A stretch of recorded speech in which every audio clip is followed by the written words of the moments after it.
સુરત જિલ્લાના આરઆર સેલના જમાદારે પીપોદરામાં ઓઇલ વેપારી પાસેથી બાયોડીઝલના વેપાર કરે છે તેમ કહી દમમારી 4.5 લાખ રૂપિયાની લાંચ માંગી હતી અને જમાદાર થકી રૂપિયા લેવા ગયેલા વચેટિયાને એસીબી ટીમે ઝડપી પાડ્યો. સુરત જિલ્લા પોલીસના આરઆર સેલના જમાદાર મહાદેવ સેવાઈકર અને એક વચેટિયો પીપોદરામાં એક ઓઇલ વેપારી પાસેથી 4,50,000 રૂપિયાની લાંચ લેતા ઝડપાઈ જવા પામ્યા છે.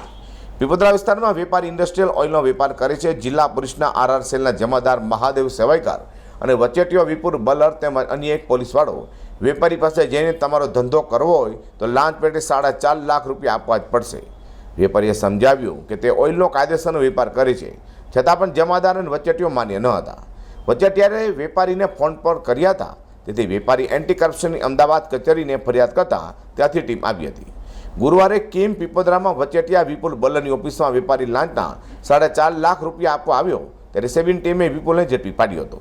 તે સમયે મહાદેવ પણ આવી જતા એસીબીને તેને પણ પકડી લીધો છે. એસીબીએ મહાદેવ સિવાય વિપુલ બલર અન્ય એક પોલીસવાળા વિરુદ્ધ ગુનો દાખલ કર્યો છે. ઝડપેલા આરોપીઓમાં વિપુલ બલર કેમિકલનો વેપાર કરે છે. એમણે આ ફરિયાદી જે છે એસીબીના ફરિયાદી અમને જાણ કરી કે ભાઈ આ રીતના પોલીસ આવેલી છે ખાનગી કપડામાં.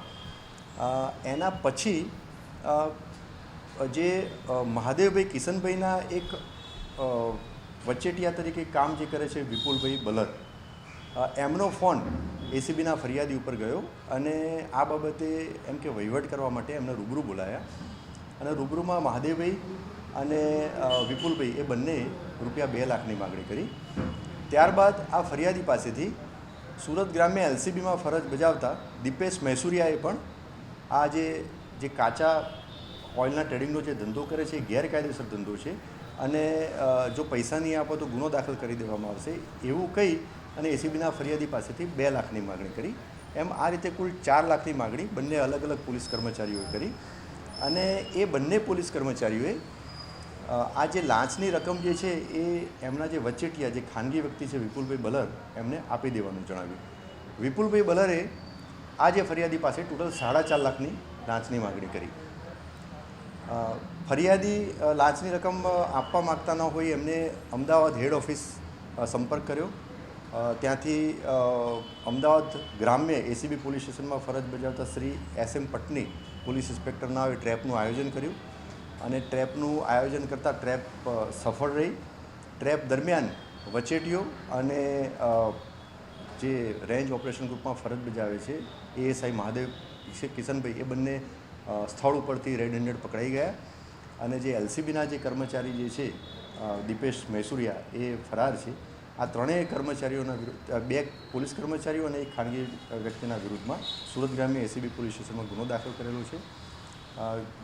ગુનાનું જે ટ્રેપનું જે પંચનામું ચાલતું હતું, પંચનામા દરમિયાન આ ખાનગી વ્યક્તિના જે ઓફિસમાંથી સર્ચ કરવામાં આવ્યું તો બીજા 2 લાખ રૂપિયા પણ રોકડ રકમ મળી આવી, એ પણ તપાસના કામે કબજે કરેલ છે. અને મહાદેવભાઈ જે ઓપરેશન ગ્રુપમાં ફરજ બજાવે છે એ જે સ્કોર્પિયો ગાડી વાપરે છે એને પણ તપાસના કામે કબજે કરવામાં આવેલ છે.